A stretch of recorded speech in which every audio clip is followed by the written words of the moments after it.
Today on Thrive Loud with Lou Diamond.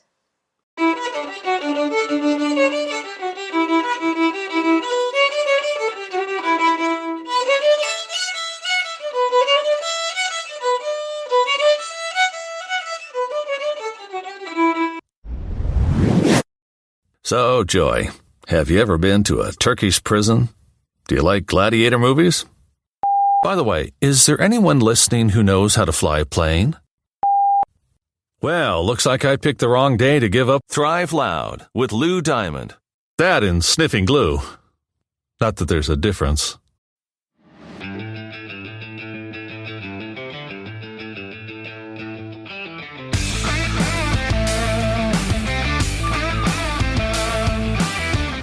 It's time to take an inside look at those that are taking their lives, their businesses, and their passions to the next level.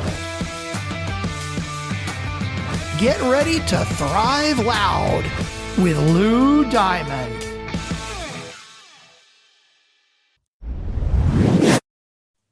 Welcome, everyone, to another episode of Thrive Loud with Lou Diamond, connecting you to the most inspiring and amazing people that are thriving each and every day. I'm your host, Lou Diamond. Today on Thrive Loud, we have the Impact Authority. She has worked with more than 2,500 companies using psychology to simplify sales, marketing, and people management. She is an accomplished speaker, best-selling author, a 2020 Woman Business Owner of the Year winner, founder of an incredible event for small business owners in San Antonio called Grow Disrupt. Thrive Loud listener, she plays the violin. She loves riding horses. She truly thrives loud every day. Stephanie Scheller. Stephanie, how are you today? I'm fantastic. How are you, Lou? I am so excited to be here. Listeners need to know I've had the pleasure of popping into one of Stephanie's events recently and getting kind of like to do the opposite of this. We almost did an interview on one of her live events. And I think I blew her mind a couple of times, but I can't get over her energy. I can't get over all of the things that she does.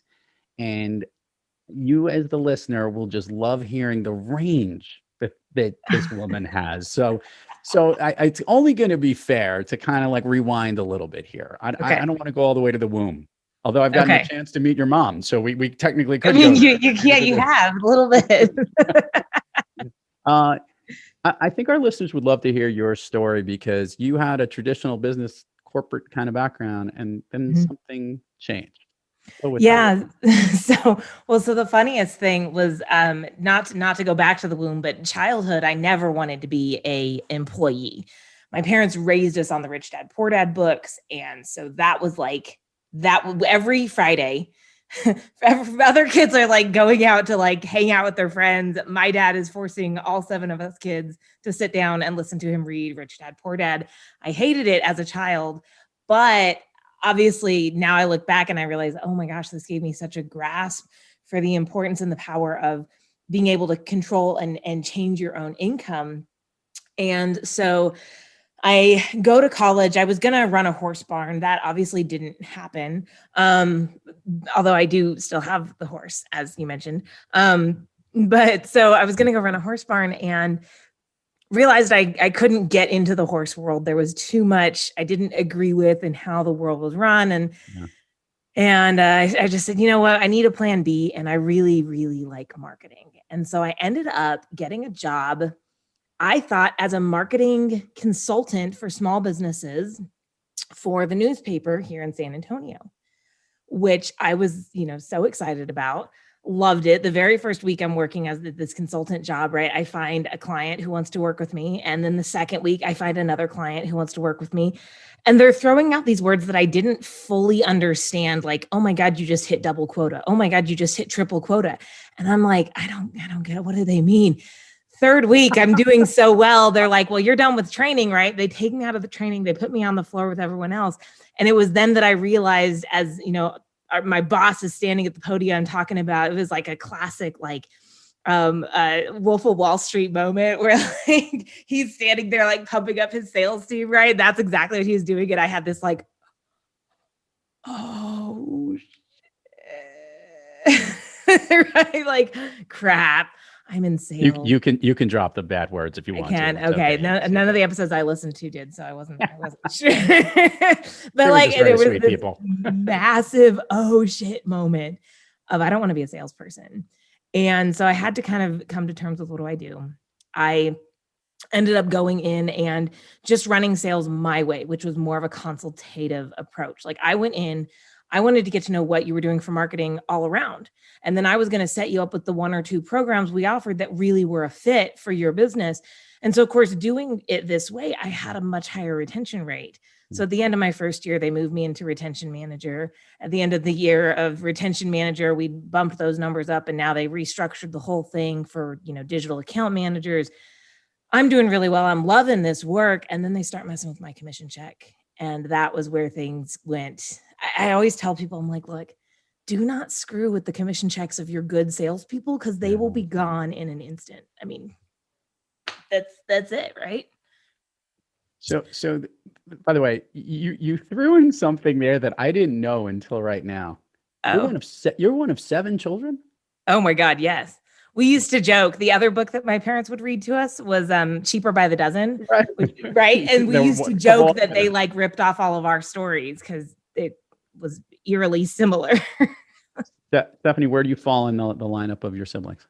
I'm second oldest. Gotcha. But we joke that I had to act as the oldest sibling because my older sister, we're all like a year and a half apart, right? And so my oldest sister, as soon as she hit 18, like she was so determined to like create her own personality and her own stuff. She took off to Russia. So like I got to spend like a year and a half as like the oldest child. So I really always tended to act more like the oldest than like a second oldest. Bringing this back, you worked in this industry. They messed with your commission checks. Made you unhappy. Yep. What'd you do next? So I put up with it actually for much longer than I should have. And finally it was like 9 months in and they messed with the checks again. And it was a huge, huge process. We don't have to go into the whole thing, but it was like the straw that broke the camel's back. My boss texts me while I'm at an account, a client's place, trying to convince the client to stay with this company. And I get a text message saying, by the way, you're not getting a commission check again. And I excused myself from the meeting. I walked out in the parking lot and I just started crying. And I called my mom and I just was like, I don't know what to do. Like, I have given these guys everything. I keep thinking, you show up, you do good work, they'll take care of you. And they're not. And she goes, well, you need to get out of there. This is crazy. Why don't you come with me to California? I have a ticket next month to go to this sales training conference on how to build a sales training business. And I said, I don't really have anything else to do, but I don't have money for a plane ticket. She goes, I'll buy your plane ticket. I go to California with her. I stayed in her hotel room. So I literally paid nothing. And got back and started a sales training business. And this is where, the story gets fun and fast, right? Because 5 months later, I'd made more money part-time in August of 2014 than I had full-time. So I turned in my commission, my 2 weeks notice. And I just remember my boss giving me this, like, it was a Friday afternoon. It was right before Labor Day weekend, right? And I go through my end of day stuff with him. I'm like, oh, and this happened, this account, this and this and this. Oh, and by the way, and I slide the envelope across the desk to him. And he goes, oh, what's this? And he opens the envelope and it's just the satisfaction of seeing the blood just drain from his face. And he goes, I can't afford to lose you. And like Stephanie now would have been like, well, then you should have actually paid me. Like, I don't know. But at that time I was like, well, this is what I need to do for me. Like, I just gave a really non-committal answer and walked away and ran the sales training business for really was all in on it for about another year before I started to realize that I didn't want to be a sales trainer and I needed to figure out what I wanted to do, because living that kind of, I was almost in the same place, right? Yeah. Where I had a business, I had a job, I was good at it, I was well paid. It wasn't like I was screwing with my own paycheck, but it wasn't really what I was passionate about. And so I started trying to figure out what do I want to do from there. And we went through like a year of like, I jokingly call it a midlife crisis, although I was way too young, still way too young to have a midlife crisis. Like we agree with that here. So I sat there, I'm like, okay, well, what do I want to do? And I landed on events in 2016, and we've been doing sales training events, like where we put on an event where it was a sales training event, but we hadn't done events like we do now, where we book speakers, find speakers, pay speakers to come in and speak. And so 2016 was when I decided that was what I wanted to do. 2017 was the very first Grow Retreat, and we just kept going from there. Let's talk about even the sales training that you did from the course and the lessons that you learned from the place that you left. Yeah. Let's talk about things that literally make your skin crawl, because I have a feeling you do a good job of doing this. Let's talk, aside from messing with your commission checks, which definitely would make anyone's skin crawl. What bad behaviors, attributes, things that you witnessed to someone who's a marketer and understands how important it is to get a message across to a customer? When you got to see how people were managing to a salespeople, make it clear, sales leaders are managing to their sales force. Right. What were the things that just rubbed you the wrong way, and are things like, when I create my own business, when I do my own things, these are things that I will never do this. Yeah. Oh my gosh. So this is such a good question, because there's so many things the sales world does that are just skin crawling. I mean, honestly, it's the lies and the bullshit. Like one line my manager told me to use was, when we get to the end of the sales call and they're hemming and hawing and they want time to think it over, he's like, your answer needs to be, look, I work for name of company and I do not have time to come back here. You need to make a decision now. And I just remember like feeling very uncomfortable with this very aggressive stance of, I'm more important than you. Because like at the end of the day, I'm sitting here going, wait a second, they're the client. Like, shouldn't they matter too? Shouldn't they, like, this doesn't work, right? And this posturing, right? So that was the first thing, right? This idea of, let me degrade the person I'm talking to, which is very common in the sales world, right? The more I make you feel like a terrible person, then the more you're gonna want to buy my XYZ, right? So that's one thing. And then the other thing is just the lie. Like, of course I had time to go back and pick up the contract. Like, seriously, I was a sales rep. I would make time to go back and pick up the contract. So those are two of my biggest. Is one, any technique that makes the prospect feel like they're less important. Another one that someone suggested to me lately was to use one and just say, I'm talking to 25 other people, so if you don't want it, I'll find someone else. And I was like, again, this is this angle of, you're not important, I'm important, and I don't believe in doing sales that way. And then any kind of straight up lie where you're making stuff up. The I don't know if I'm going to be able to get that discount for you down the road when you know you will. We only have 5 left when you know it's an unlimited, like all of that stuff. It bugs me, and your prospect can feel it. Like, we have a BS radar that's huge. Human beings have this built in. We know when our sales rep is lying to us. We can tell. Do you think the way you were brought up, but in an entrepreneurial spirit from your parents, and the combination, I'm going to bleed into this topic, of having as many siblings as you have and being the older piece, you've recognized 2 key components here. One is the ability of really putting something valuable together and performing in some form or fashion, right? Because I've seen you like to perform, and which is probably why you, right out of the gate, like a shotgun, totally excelled, because you're a dynamic, energized, you're an energizer bunny, energizing individual. Do you think that kind of created the person that you are, that ability to recognize that you do stand out when you do connect with others? I do think it plays a big role, and I am very grateful for all the things that turned me into who my mom jokes that as a kid, I was running up on stage at church to sing along with like which, I mean, everyone's like, oh yeah, I can totally see that stuff. I'm like, but I would never do that now. I would never just run up on stage now. But like, I guess as a kid, I did. I was in theater. One of my best friends in high school, we wrote casted, directed, produced plays for other children. I mean, we were in high school. We were like 16, 17 years old. We wrote and directed 3 play musicals. So like we wrote the music, the script, everything, cast it, 2-week casting to performance.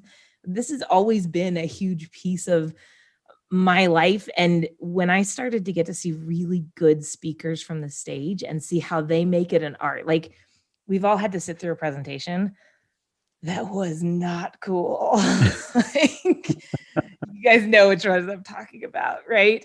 And when I started to find there were ways things you can do that make it fun and engaging for everything, right? This applies when you're having a one-on-one. This applies when you're having a one-on-2, one-on-3, like it's so I think being part of a large family, I had to really work to find my personality.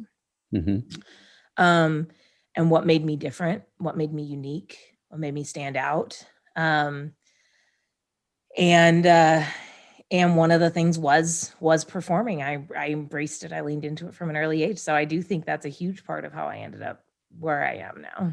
I'll even go one step further. I think, as you just mentioned, with your friends putting on a show and helping to produce it, which is what running an event is like. Yes. You're pairing that with the biggest challenge for the event is that you need to sell and market it. Yeah. And you need to not only get the attendees, you need to you have to bring in content, bring in the speakers, bring in the partners, bring in the relationships, find the venue. Don't kid yourself, you are producing a top quality show. So that component is like, you're getting to live and do what you do on both sides of your superpowers. You agree with this? I would. And it's kind of funny because I was thinking about this the other day. Because I've just reconnected with that high school friend and we started chatting with, reminiscing, right? And I was thinking, I was like, oh my gosh, like all this stuff that it was, and I started from, 15, 16 years old doing this with kids, like little kids, like 6, 7, 8, 9, 10, 11, 12-year-olds. And now I'm doing the same thing. And fortunately, working with adults are a little bit more responsible, but a lot of the skill sets transfer. And it is very cool because people think that getting content together is like the hardest part of the event, right? If I put together a good event, people will buy. And it's not, and it's nothing against you. Like, Lou, you're a fantastic person. And I bet if you put together an event, there's people in your network who would buy tickets just because it's you. But at the end of the day, you would have to have a very large network to have enough people say, oh my God, it's Lou, I need to buy a ticket just for the sake of it being Lou. And when I started to look at this from my own perspective, right? So I run a fairly successful event business. I say fairly successful. It's a very successful event business. And we put on anywhere from 3 to 10 events a year, which I know is a wide range because, it varies. But we put on profitable events that are usually sold out or close to sold out. We're constantly having to balance. And if you look at my schedule, right, to kind of pull this back to what my point was, when I'm looking at other events to go to, because I actually do go to other people's events too, because I'm not going to sell something I'm not buying, right? And I look at what do I need to be able to convince myself to take time away from running. Really, we actually run 2 companies. We run the event company, and then I have my public figure business, which is the speaking and the marketing consulting and the sales consulting. And so for me to take time away, there's a lot of information that I need to know. What information am I getting? I need to know, am I going to be walking out with actionable to do, or am I walking out with a bunch of ideas? I need to know that I respect the speakers, that I actually want to learn from these speakers. I need to know that I'm, going to a cool place, a venue that I actually am interested in going to. I don't want to go sit, in some ratty rinky-dink hotel. There's things that I need to know before I'll consider. And for me, the price is only a piece of it. Yeah. Now the price actually, and we don't have to dissect events here, but pricing events is really interesting because where you price the event determines what kind of audience you're going to attract. And so we all want the higher end audience, but that means you have to provide different information. You have to provide it differently. so that it's easier to absorb while they still get everything they need to say, you know what? Yeah, here's $5,000, $10,000, however much, let me have a ticket to the event. So I think I got lost there. But No, yes. you didn't. I actually, what I think is important, and this is what is so great, Stephanie, is the listeners need to know this. The entrepreneur aspect of many of the guests that we've had on Thrive Loud have come from learning different experiences and have built something new or shifted in a certain direction. I don't think many people would recognize how quickly you identified the superpower skills that you had and jumped in head first to not only run, like, as you mentioned, not just one event, but in each year, depending on the craziness of the world we're in, multiple events, keep them on track, provide incredible content. And if anyone wants, we'll put all the links in there. The feedback that people give for your events are off the chart. Yeah, it's pretty cool. I mean, the one story that just kind of brought me to tears right after the Grow Retreat this past January, I got a text message. It was, so with the Grow Retreats, our 2-day event every January, right? You know this, Lou. And we just finished the Grow Retreat that we actually ran in the middle of a pandemic with no viral spread, which was insane. We'd done kind of the post-event dissection. You know, we had a party, dinner, me and my team, we did a little bit of dissection. I was crawling into bed. It was late. And my phone lights up and I'm like, oh, like, you know, one of my team members forgot something. So I reach over and I pick it up. And this one friend, she's a friend, but she comes to the events too. She goes, Steph, I need to give you some feedback on the events. That was the first text. And then another one comes through. And I'm like, okay, what's the feedback? That's so important. It has to come through at 10:30, 11 o'clock at night. And she goes, every single year, I really doubt myself on how much I spend at your events. You always seem to hold them at the time of the year that I am the most broke and the most broken. I come into your events feeling deflated and defeated and like I can't do anything right. And every year I walk out feeling completely turned around. I feel like a real possibility by the end of it. And I just want to say thank you. And I'm like, that's unreal. That's why we do these. That's the kind of stuff you want to hear. What does that mean? I was going to ask, what does it really mean to you to get levels of feedback? Because by the way, that's not just coming from one person. That's coming from everybody. And so this is not only just a good business. This is something, pun intended here, that truly connects with your attendees and your audience. But what does it connect to you? So it's really, I'm going to answer that differently than I probably would have even in the past, because I've had lots of time for introspection. At the time of filming this, I've just finished going through surgery, so I've had lots of downtime. But what's been very interesting for me is going through this surgery. I actually was able to take time off, real time off from the business. I checked out at, Wednesday morning. I didn't really check back in until like end of day Monday. I mean, nothing. Steph was out on like really hardcore drugs. The team could not get a hold of me. It was great. Listeners need to know. We'll provide a link on where you can get those now. Right. But what was really interesting was that I took all that time off and then I get back into the office and I'm looking at the rest of my week and it's not packed. It's not crazy. Like if I had done this any other time, I would have come back in to a week and a half of 100% back to back, completely packed out, no room to breathe, like end of world craziness. And I'm sitting here and I've had more and more of these kind of ahas, just thinking about business owners in general. And one is that small business owners are these amazing people. They give their heart, their soul, their everything. They give their money. I know business owners who have taken pay cuts so their team, and I'm pretty sure almost every business owner can relate to this. They've taken pay cuts so their team can get paid better. They've done, any variety of things. I have one friend who told me about a time he's like, I just ended up, lying on the floor, clutching I thought I was having a heart attack because he was under so much stress. And what's interesting is that I watch all of these small business owners, and these are all successful small business owners, especially for like the Grow Retreat, which is our flagship event. You have to be invited to attend this event, right? So these are all successful business owners. And I watch them every year walking into the Grow Retreat, looking and feeling very much like I've found myself feeling, which is pulled in 100 directions, which is exhausted, which is so close and embedded in the problem that we can't see what's really going on. And this opportunity for me with this surgery was the first time that I was able to really grasp that I've pulled myself out of the business to the point where I'm not sucked in constantly. But that took me 6 years to do. Right? 6 years to take a day off, it almost feels like, right? Right. To really take it like a mental day off. Yeah. And so to give these small business owners the opportunity to reignite, to catch a glimpse of who they are, who they really are, and how incredible they are, and the impact they're making, that is where I get passionate, is that these guys are making a massive impact across the world and they don't see themselves as amazing as they are. I want to flip to one more thing before we get down some of the traditional parts of the show here. Stephanie, you also speak and you're on stage.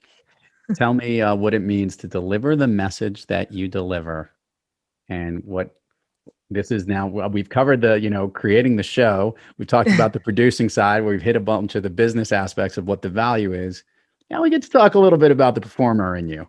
What's it like to be on stage for you? What that means?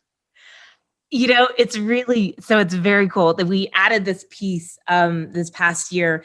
I started learning the violin in high school, actually. Didn't do much with it. Really dropped off completely once I got a corporate job, and started to pick it back up just so I could have a hobby. My joke is I picked it up so I could have a hobby that would have nothing to do with the business. And I clearly did a great job keeping the two separate, since I use the violin on stage now. But I picked up this hobby just to learn how to play the violin again. And what was very cool was to see how the violin mirrors so much in business. And so I could start to then, and so we then have this idea of like, well, how cool would it be to get on stage and use the violin to drive home some of the points of this that I'm trying to make. And so for me, when I get on stage, it's always been fun. I love getting on stage. I love telling stories, and the performance aspect is awesome, and seeing people's like the light bulbs go off. But now that we get to bring the violin on stage and we get to come on, we get to talk about how, learning the basics, right, makes a difference for whatever song you're trying to play, right? It kind of takes it to the next level, because not only do I get those aha moments from people in the audience, so let me preface this by saying we had really amazing speakers at the Grow Retreat in January. And I had multiple people who came to me afterwards and said, your closing keynote with the violin was my favorite speech. Oh, wow. I was like, yes, like that just felt so good. But they were like, but it was evocative. Like it stuck with me. And I think so often speakers get on stage to deliver content that goes in one ear and out the other.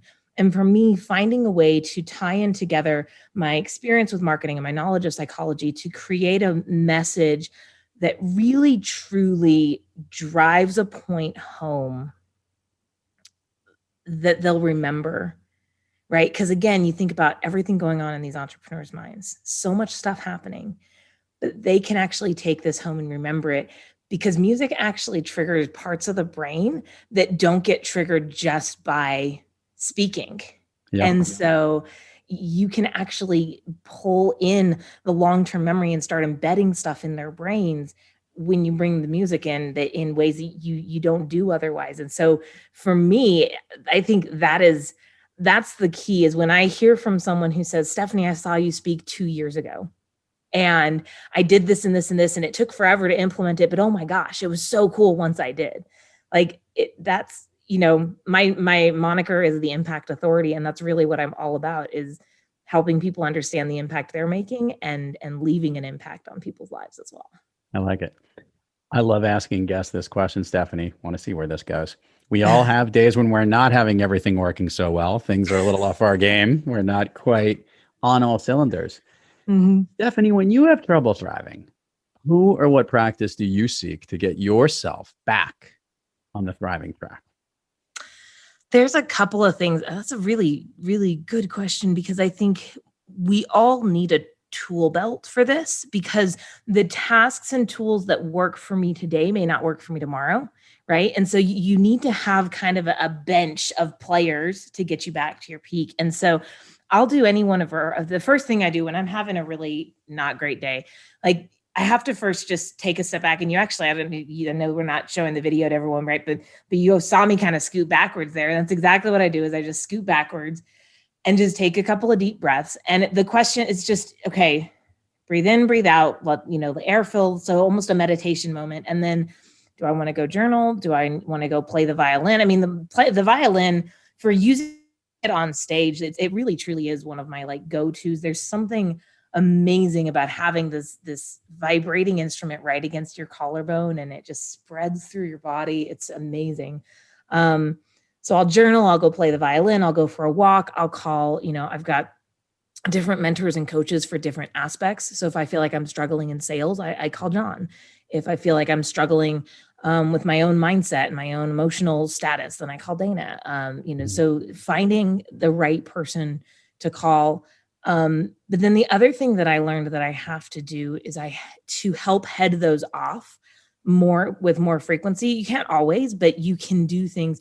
So some things I'd make sure I do once a week, just to make sure that I've kind of got my Stephanie care tank topped off.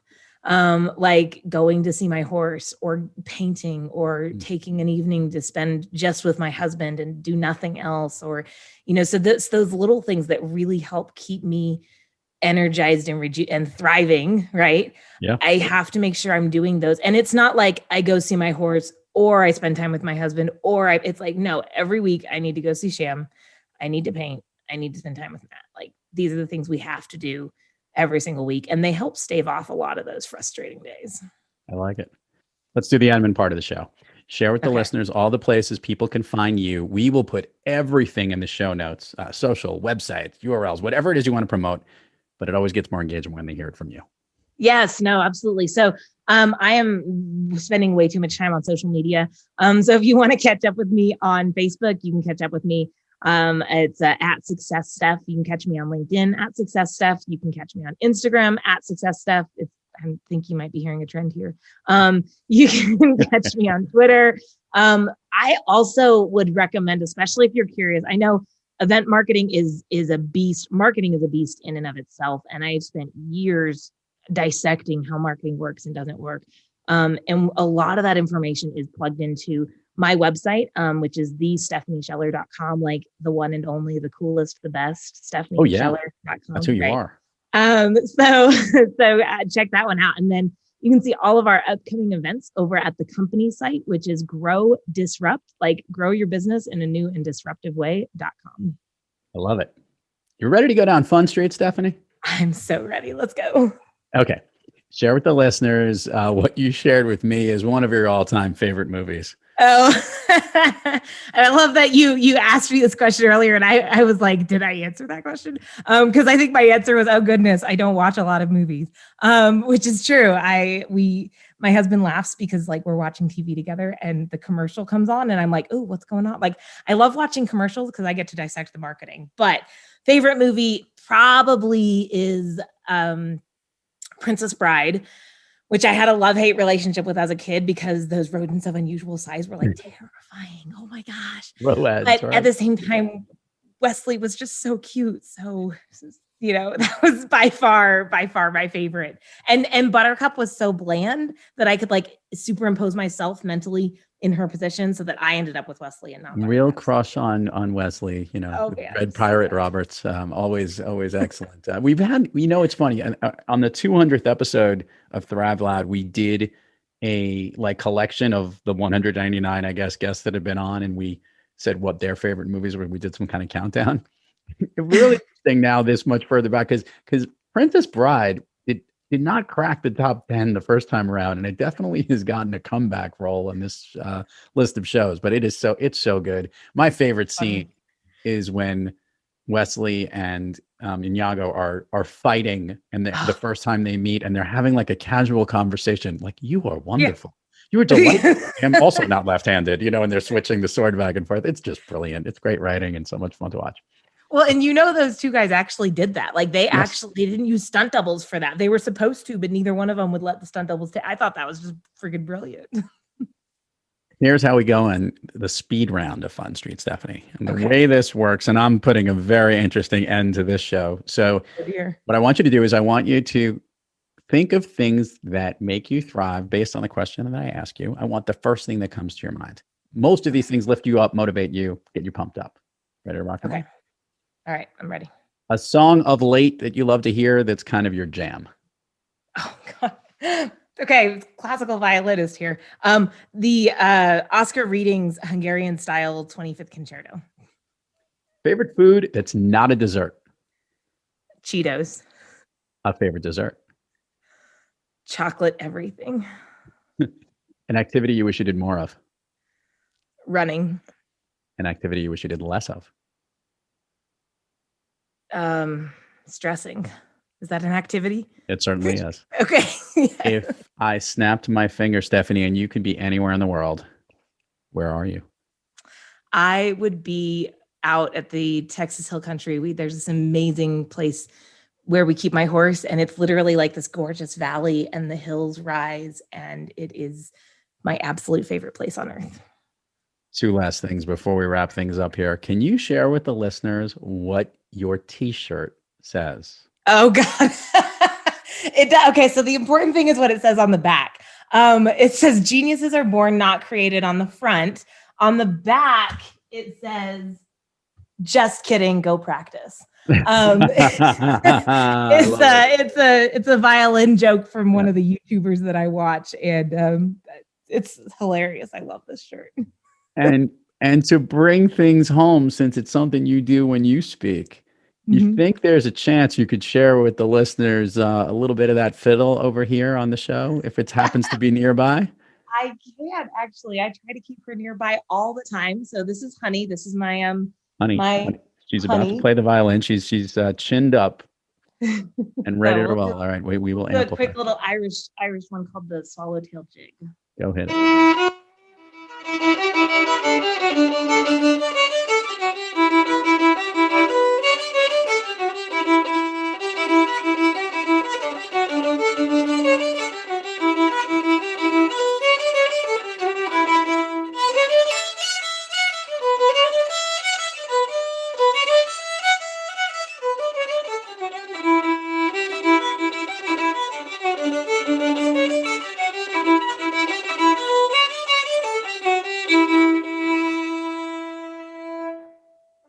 Oh, that's just freaking badass, Stephanie. There you go. a little bit of Irish fiddle for you there. Stephanie Scheller, make it clear, Thrive Loud listeners, you've been listening to The Impact Authority, and let me make it clear, this is the Stephanie Scheller, and truly a pleasure to have you on Thrive Loud. Thank you so much for coming on today. This was a blast, Lou. Thank you so much for having me. You got it. To all our listeners out there, thank you for joining us. And until next time, keep thriving onward and upward. And remember, be brief, be bright, be gone. You've been listening to Thrive Loud with your host, Lou Diamond. Check us out on the web at thriveloud.com and follow us on Instagram, LinkedIn, Twitter, and Facebook at Thrive Loud. And check us out on the Good Pods app at Thrive Loud, where you can follow, listen, and connect directly to Lou and all of the Thrive Loud episodes. Thanks for listening.